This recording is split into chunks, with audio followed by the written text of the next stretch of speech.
czajnikowy.pl. Każda osoba dłużej zajmująca się kawą doskonale wie, że na jej smak nie wpływa tylko to, jakie to jest ziarno, nie wpływa to, jaka to jest woda, sposób mielenia, ale również bardzo duże znaczenie ma to, jakiego filtra użyjemy. Dzisiaj przeprowadzimy sobie taki test. Mam dwa filtry metalowe, jeden taki, który jest bardzo drobny, jeden taki, który jest trochę grubszy, no i oczywiście filtr papierowy. Dzięki temu będziemy mogli sobie zaparzyć 3 różne kawy obok siebie, spróbować i sprawdzić, jakie są różnice w smaku. Wiadomo, że to nie jest tak, że ten filtr wpływa w jakikolwiek sposób na smak. On sam smaku nie przenosi, natomiast jego właściwości bardziej mechaniczne mogą powodować, że parzenie odbywa się trochę w inny sposób, albo filtrujemy trochę więcej pyłu, albo przemycamy go właśnie do naparu, a tym samym czynimy sam napar trochę inny niż ten, który byłby zaparzony na przykład w papierowym albo w metalowym filtrze. Więc ja zabieram się do roboty. Będziemy dzisiaj parzyli Kostarykę, zmielimy sobie ją tutaj za chwilę, zaparzę 3 aeropressy różnymi filtrami i ocenimy, jaki napar, jaki sposób smakuje, no i który tak naprawdę napar może odpowiadać bardziej zwolennikom goryczy, który napar będzie odpowiadał bardziej zwolennikom słodyczy lub kwasowości. To za chwilę, natomiast dajcie mi się tutaj rozgościć i zaparzyć to wszystko, tak żebyśmy mogli sobie stwierdzić na sam koniec, który filtr jest odpowiedni dla Ciebie.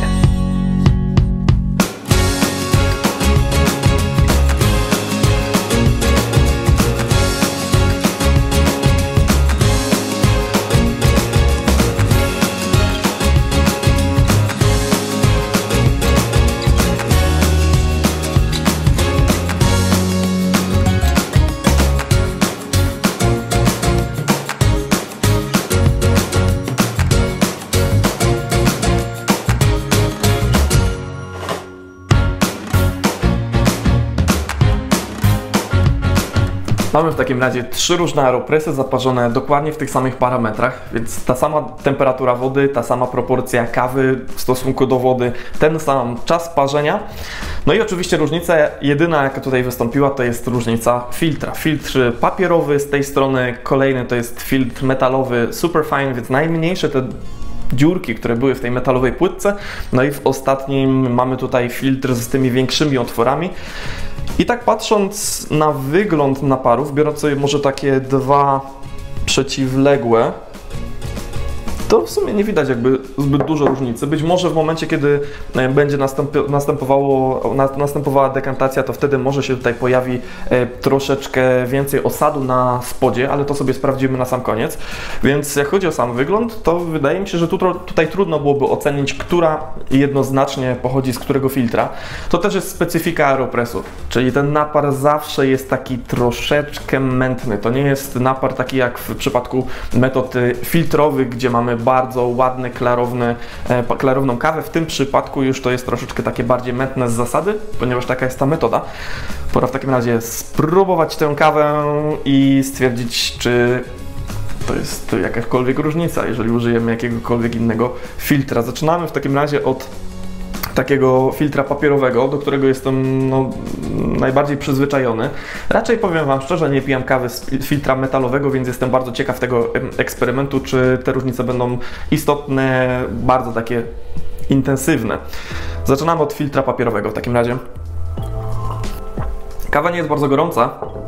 Tutaj też dla mnie bardzo istotne było, żeby pozwolić tym wszystkim naparom troszeczkę ostygnąć, żeby tutaj nie było różnic bardzo takich gwałtownych, jak chodzi właśnie o temperaturę, która też wpływa na to, jak smakuje kawa. Więc macie już kolejny czynnik, który będzie decydował o tym, czy kawa jest bardziej gorzka, bardziej słodka, czy bardziej kwaśna. W przypadku tego naparu na pewno mamy dość ciekawą owocowość, taką soczystość, ale nie chcę teraz jeszcze żadnych werdyktów wydawać, ocenimy sobie całość, więc sięgam po kolejną szklaneczkę i próbujemy kolejny napar. No dobra, mamy jakieś rezultaty. Coś, co jest dla mnie ciekawe i interesujące. Tak naprawdę tym filtrem, który najmniej mi odpowiada w tym całym zestawieniu, naparem, jest napar, który został zaparzony z tymi takimi największymi otworami w płytce metalowej, czyli filtr metalowy. Tutaj jest troszkę więcej goryczy. Ten napar nie jest też taki taki bogaty, taki cięższy, tylko no jest taki bardziej wodnista, mimo wszystko jest taki bardzo nieprzyjemnie gorzki. Mamy też tutaj odczuwalną dość dużą ilość tych pyłów, ale mimo tego, że w tym środkowym naparze one są też wyczuwalne, to w tym jest to takie nieprzyjemne, więc pozwólmy w takim razie, że ten filtr, który jest z najgrubszymi oczkami, oddzielimy od tej grupy, żebyśmy ocenili tak naprawdę, który ten tutaj z tych pozostałych będzie mi najbardziej smakował. Do filtra papierowego, jak Wam mówiłem, jestem przyzwyczajony, ale jestem bardzo pozytywnie zaskoczony tym filtrem metalowym z super drobnymi oczkami. Szczególnie ze względu na to, że tutaj pojawia się bardzo takie duże body, takie jedwabiste. W dużej mierze jest to pewnie sztuczne body wynikające z tego, że jest dużo pyłów na parze, ale mimo wszystko jest to dość przyjemne. No i pojawia się dużo więcej też słodyczy, więcej niż w przypadku filtra papierowego, co mnie troszeczkę, szczerze mówiąc, zaskakuje. Filtr papierowy to jest zdecydowane pójście w kierunku owocowości. Dla tych wszystkich, którzy chcą właśnie takiego naparu, czyli idącego w kierunku kwasowości, owocowości, czegoś takiego rzeźkiego, to na pewno filtr papierowy będzie najlepszym rozwiązaniem, bo jak najwięcej takich nut pozwoli uwydatnić. Natomiast filtr, który jest metalowy, on będzie przepuszczał nie tylko dużo pyłu, ale też dużo tłuszczu kawowego, który będzie wpływał właśnie na wyższy poziom odczuwania goryczy. Będzie też wpływał na to, że te napary będą takie bardziej gęste, czyli będzie wyższe body.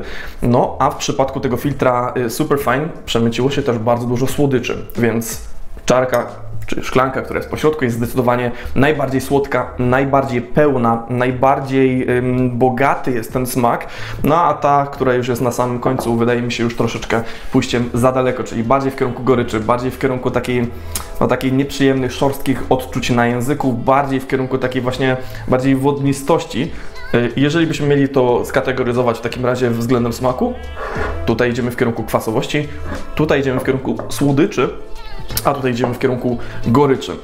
Musicie sami sobie zrobić taki eksperyment koniecznie. Filtry metalowe są też fajnym odpowiednikiem dla tych, którzy chcą być jak najbardziej zero waste, nie chcą marnować niczego. Filtr jest wielokrotnego użytku i tak naprawdę ciężko jest go w ogóle w jakikolwiek sposób zepsuć, oprócz tego, że możemy go gdzieś tam pognieść. Natomiast wystarczy jakkolwiek go zabezpieczyć, możemy go użytkować tak naprawdę przez wiele, wiele lat w odróżnieniu do filtra papierowego. Jaka jest różnica? No trzeba go czyścić. Chociaż to tylko jest kwestia przelania filtra wodą. No i musimy się też liczyć z tym, że w naparze będzie na pewno więcej pyłu i ten napar może mieć troszeczkę więcej takiego brudnego posmaku. Ale ten eksperyment oceniam bardzo pozytywnie. Jestem szczerze mówiąc troszeczkę zaskoczony. Jeżeli miałbym wybrać którąkolwiek ze szklaneczek, tych, którą tutaj mamy, to ku mojemu zaskoczeniu wybrałbym tą środkową. Zachęcam Was do takiego eksperymentu. Do zobaczenia w kolejnych odcinkach, no i do zobaczenia na czajnikowy.pl.